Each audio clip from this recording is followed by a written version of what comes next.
Começa agora o programa O Livro dos Espíritos em Nossa Vida. Com Adilson Maris e Ricardo Honório.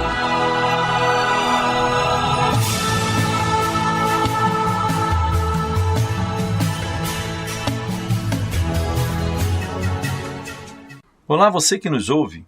Quero iniciar o nosso programa desejando a todos muita paz, na certeza de que o bom Deus estará sempre conosco. Eu sou Adilson Maris, presidente da Comunhão Espírita de Brasília, e aqui comigo, meu fiel escudeiro, amigo de todas as horas, Ricardo Honório, que aceitou esse desafio de juntos trabalharmos nesse programa, e ele atualmente é coordenador do Grupo Espírita Peixotinho. Meu caro, nós hoje deveríamos iniciar com as questões 14 e 16 do Livro dos Espíritos, onde fala do panteísmo. Mas em função, Ricardo, antes de falarmos, seja bem-vindo, passar a palavra para você.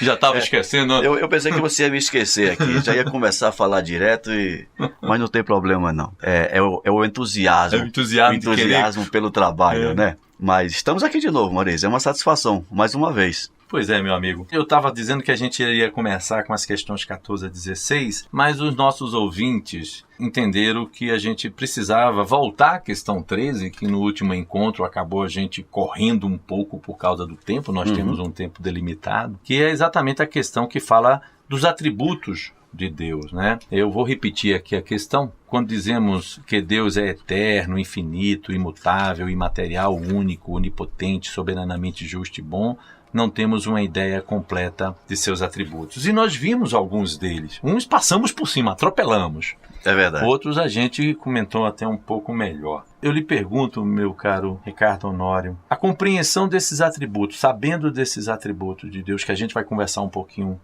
melhor sobre cada um deles, o que isso nos muda como ser humano? Antes de te responder, Marisa, eu quero parabenizar aqui os nossos ouvintes. Isso é um estímulo muito grande para a gente que está aqui fazendo esse trabalho, esse programa, saber que o nosso ouvinte está interagindo, está interessado. E eu vi alguns e-mails que chegaram com alguns questionamentos, percebe-se que o nosso ouvinte está interessado muito em saber disso. Isso nos estimula e aumenta a nossa responsabilidade, né? Exige a nossa responsabilidade.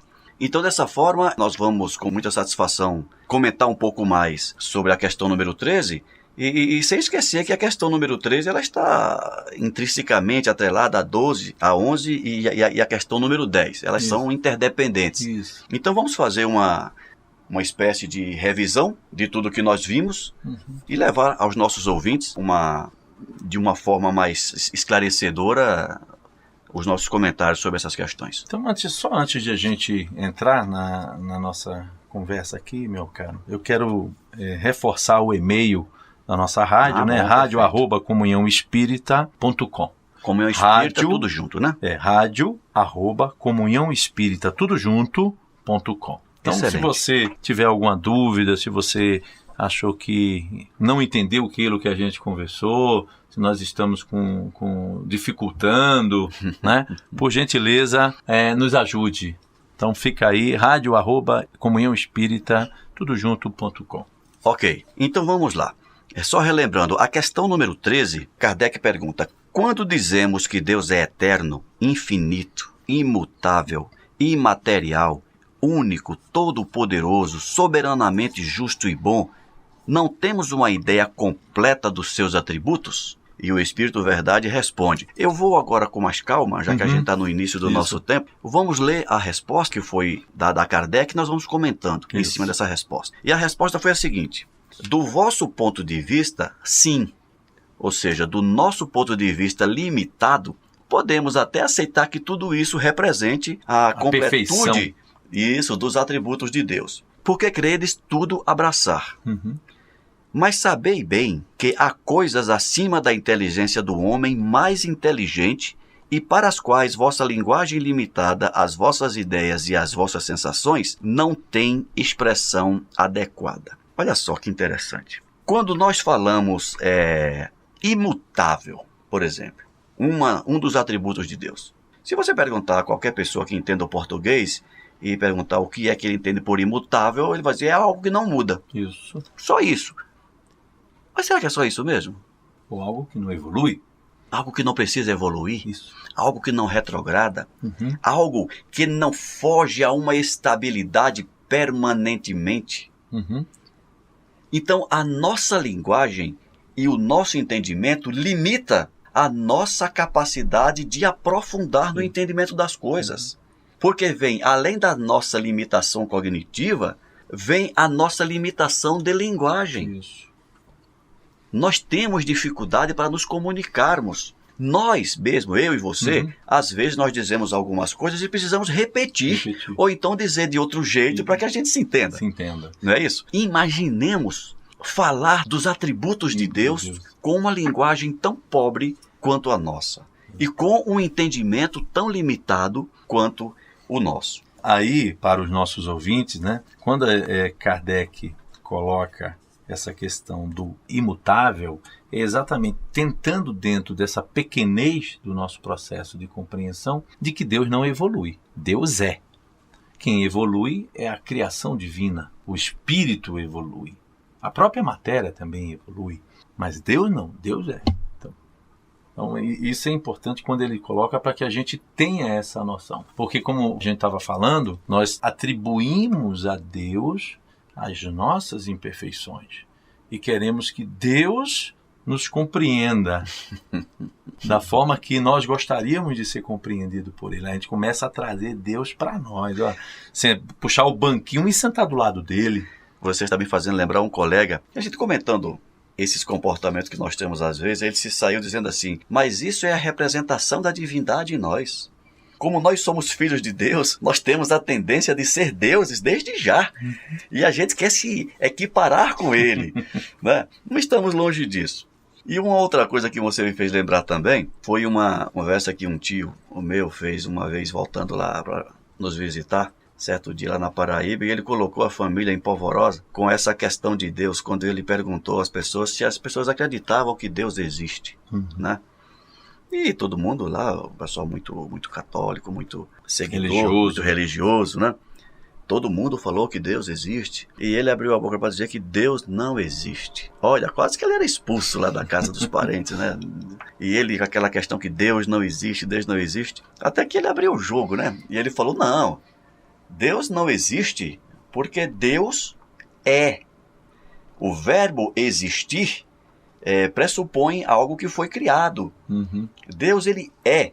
Ele não existe, porque aquilo que existe hoje não necessariamente existiu ontem. Né? Então ele fez um joguete da língua, né? Esse jogo da língua para facilitar o entendimento. Mas eu quero continuar, Maria, se você me permite, comentando aqui a resposta que foi dada a Kardec. E os espíritos disseram assim, a razão vos diz com efeito que Deus deve ter essas perfeições. Essa que nós citamos, né? Porque se o tivesse uma só de menos, ou não fosse de um grau infinito, ele não seria superior a tudo. E por conseguinte, não seria Deus. Então, olha só. Quando ele diz em parte que nós estamos certos, do nosso ponto de vista, porque todos esses atributos realmente, na nossa visão, são atributos de Deus. São atributos de mas Deus. não os únicos. Isso. Mas não todos. Isso. E se nós retirarmos um, ele deixa de ser Deus. Ele deixa de ser Deus. Ele deixa de ser Deus.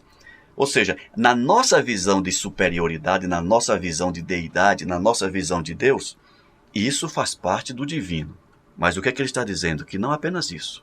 Tem coisas, tem atributos que nós sequer imaginamos que ele também as tem. Aí a gente, resgatando, já vimos o imutável, naturalmente o imaterial, que a gente já tinha conversado. Ou seja, se Deus, como é que Deus seria resultado da sua criação? Né? Já que ele criou o espírito e a matéria. E outra coisa, a matéria, ela modifica, ela evolui, ela se transforma. Se Deus fosse assim, lembrando a questão do programa anterior, a observação que eu estou me lembrando que você falou, a perfeição do universo, ela não existiria. Estaria essa comprometida. a harmonia estaria comprometida. Estaria comprometida, a gente está comprometida. É. E uma dica, Marisa, vou antecipar um pouco, que eu fico preocupado muito com o nosso ouvinte. Lá na questão 14, não sei se vai dar tempo a gente comentar sobre ela hoje, mas apenas para trazer essa informação e essa reflexão para o nosso ouvinte. Isso eu estou pensando naquele ouvinte que está insistindo ainda em querer entender a natureza de Deus. Na questão 14, o Espírito Verdade diz assim: Deus existe, não podeis duvidar. Isso é essencial. Crede-me, não vades além disso. Não vos percais no labirinto de onde não podereis sair. Ou seja, gente, não adianta a gente ficar tentando entender algo que a gente não tem condições de entender ainda. Não tem sentidos. Não tem sentido para aprender isso ainda. Eu lembro que nós comentamos no programa anterior ou no outro, de um artigo que eu escrevi falando das eternidades de Deus, quando eu comentei a informação astronômica da implosão, né, do ocaso de uma estrela, quando o movimento da massa desprendida dessa estrela é medida a velocidade da luz. E enquanto a gente está aqui se achando o as da ciência, quando a gente consegue ultrapassar a velocidade do som.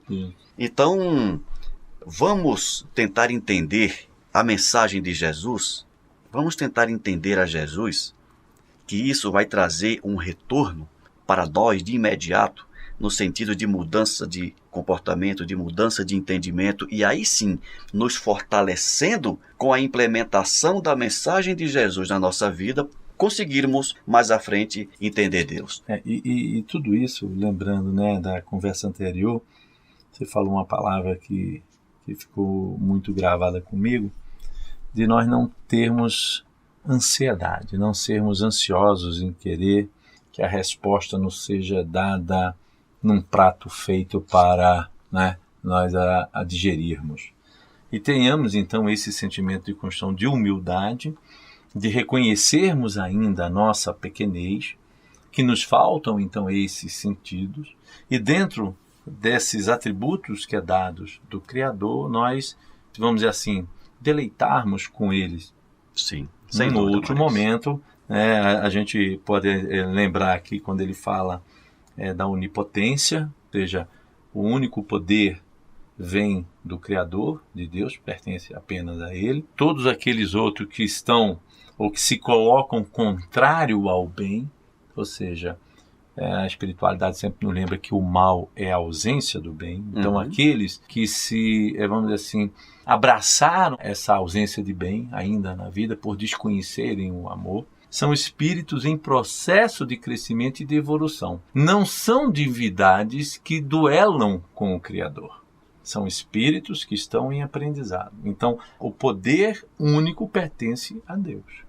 Exato, Maris. E aqui vamos de novo ao nosso irmão Miramês, quando ele nos sugere o seguinte: se queremos principiar o estudo da natureza íntima de Deus, é necessário termos a pureza de coração que indica as primeiras letras dessa sabedoria do conhecimento de si mesmo. Olha só, para principiarmos o entendimento de Deus, se faz necessária a pureza de coração. Se a gente sequer conseguiu alinhavar essa pureza de coração, não estamos aptos ainda para iniciar as letras do entendimento de Deus. Tem muito chão pela frente, meu amigo. Tem muita humildade ainda tem muito chão pela frente ainda para ser construída. Então aqui aí ele vem também, vamos para o próximo, que é o soberanamente justo e bom. Uma condição de que Deus sabe exatamente tudo aquilo que nós precisamos passar na nossa existência. Quando a gente fala que Deus é soberanamente justo e bom, lembrando que você já tem, Deus é a justiça, Deus é o amor, é a bondade. Então, muitas pessoas podem, questionar, ora, se eu sei que Deus é justo e bom, por que Ele permite que as dores me alcancem? Se eu tenho uma vida regrada, vamos antecipar conhecimentos doutrinários aqui. Se eu tenho uma vida regrada, se eu sou uma pessoa pautada, como muitos dos nossos ouvintes, a grande maioria dos nossos ouvintes, tem uma vida regrada, pautada no bem, e de repente está sendo colocado diante de situações que a dor bate a porta e que pretensas injustiças, me permitam assim dizer, pretensas injustiças estariam alcançando essas famílias. Mas Deus não é justo? Deus não é bom? Como é que a gente poderia entender isso, já antecipando algum conhecimento a mais? Pois é, Maris. Às vezes eu percebo, posso estar enganado, que há pessoas que se sentem afastadas de Deus. É como se Deus não estivesse dando atenção para elas. É como se elas estivessem esquecidas de Deus. E aí vem um sentido ou um sentimento de injustiça pela qual possam estar passando. O Miramês, comentando a questão número 12, só relembrando a questão número 12, pergunta assim: se não podemos compreender a natureza íntima de Deus, podemos ter uma ideia de alguma de suas perfeições? Retomando. E o Miramês explica o seguinte: espírito algum está afastado da divindade. Quando falamos que não podemos conhecer a natureza íntima de Deus, não quer dizer que estejamos longe do Senhor. Pelo contrário, Ele está em nós. Olha o detalhe, Ele não está conosco, Ele está em nós. Em nós, vibrando com todas as suas perfeições. E fora de nós, nos iluminando com todas as suas qualidades superiores. E eu vou concluir aqui para a gente depois fazer os comentários. A nossa integração com Deus depende da nossa disposição espiritual pela força do tempo, ao longo do tempo. É necessário que entremos na senda do amor puro para que a pureza nos alimente no raiar de todos os dias e no percurso de todas as nossas existências. Muito bem. O que é que nós tiramos de conclusão de tudo isso? Não adianta, Maris, nós ficarmos aqui discutindo a essência de Deus, os atributos de Deus, se nós sequer conhecemos os nossos atributos. Então, antes de iniciarmos a busca por entender, apreender a divindade, devemos, primeiro, nos limpar por dentro, essa pureza de coração que o Miramês falou. Segundo, entender as leis que regem toda a orquestra universal, onde nós somos apenas um instrumento pequeno nesse concerto todo, e saber identificar a nossa participação em todo esse processo. Todo aquela que em algum momento da sua existência percebe-se, sente-se injustiçado por Deus, no mínimo não entendeu nada sobre a nossa relação com a divindade. E eu digo isso quando percebo algumas vezes, num programa de televisão, que narra, que descreve, que comenta alguma tragédia que tenha acontecido, e algum familiar vai à TV e clama por justiça, e diz assim: eu quero que ele sofra isso, sofra aquilo, aquilo outro. E fica no Corão: justiça, e justiça. Eu fico me perguntando, essas pessoas querem justiça ou querem vingança?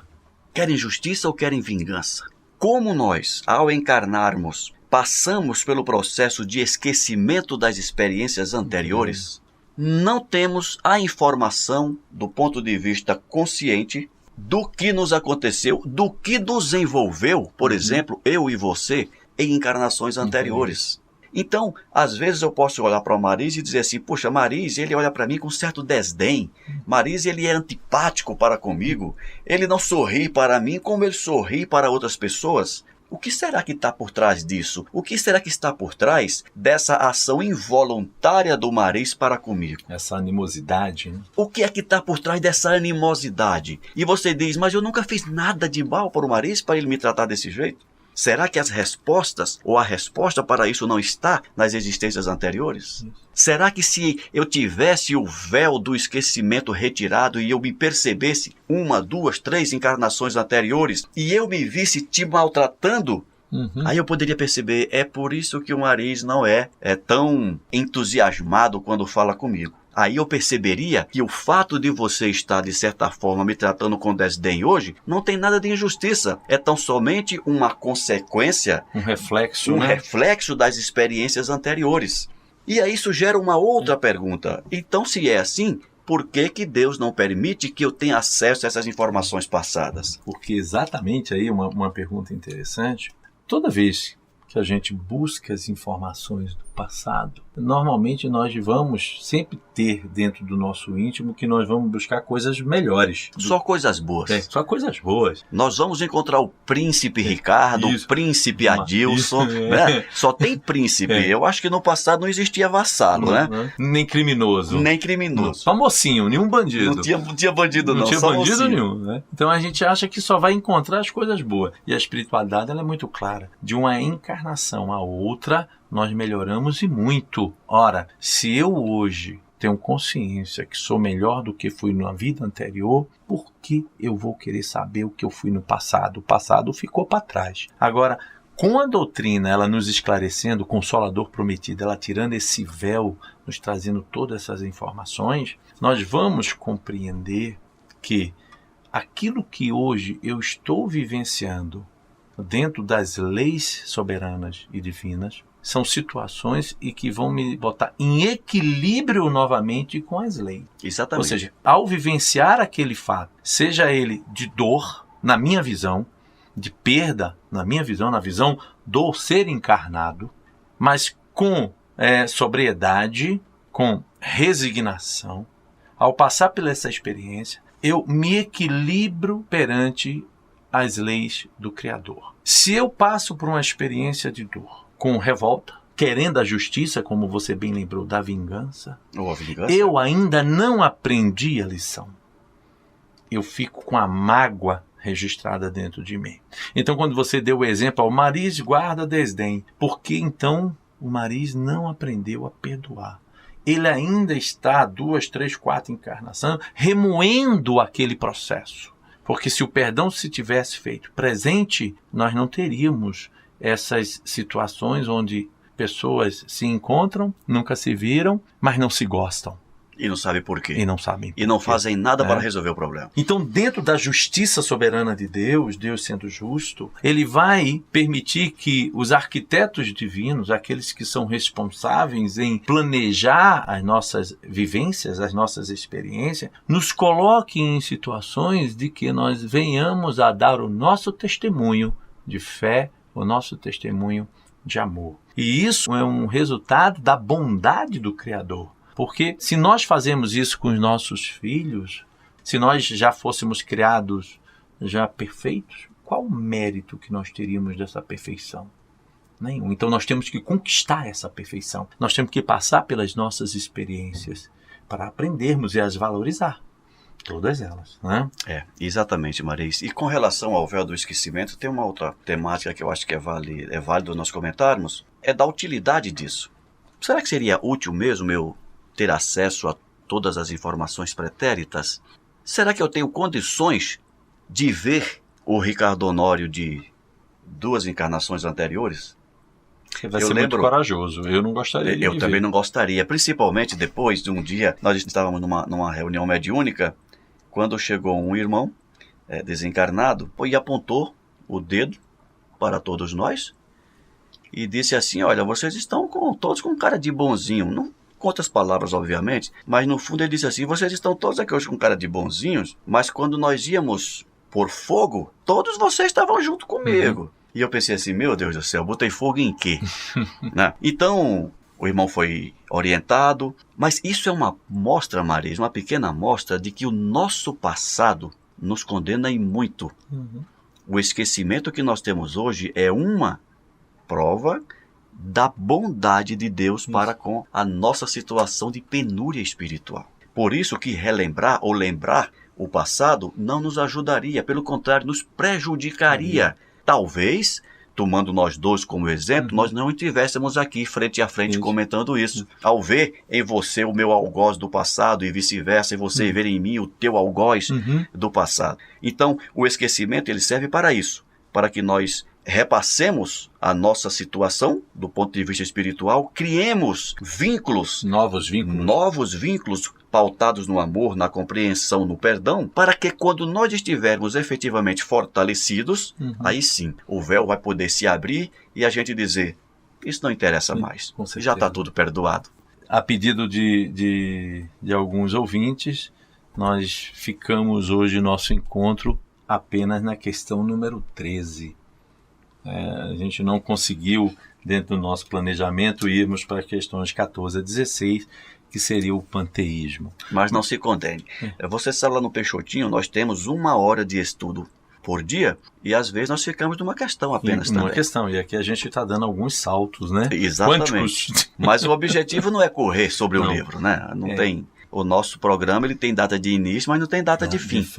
Com certeza. Então vamos comentando com calma, sem pressa. Sem pressa. E se você, ouvinte, tiver mais alguma dúvida, se você discordar daquilo que nós estamos aqui falando, fique à vontade, porque nós não somos detentores dos conhecimentos completos de doutrina, nós somos aprendizes. Donos da verdade. Nós não somos donos da verdade, nós somos aprendizes, estamos dentro desse processo de construção e estamos trocando essa ideia sobre o Livro dos Espíritos mais uma vez e a influência que esse conhecimento nos proporciona na nossa vida. E a gente vai chegando, de uma certa forma, nesse mínimo entendimento sobre Deus.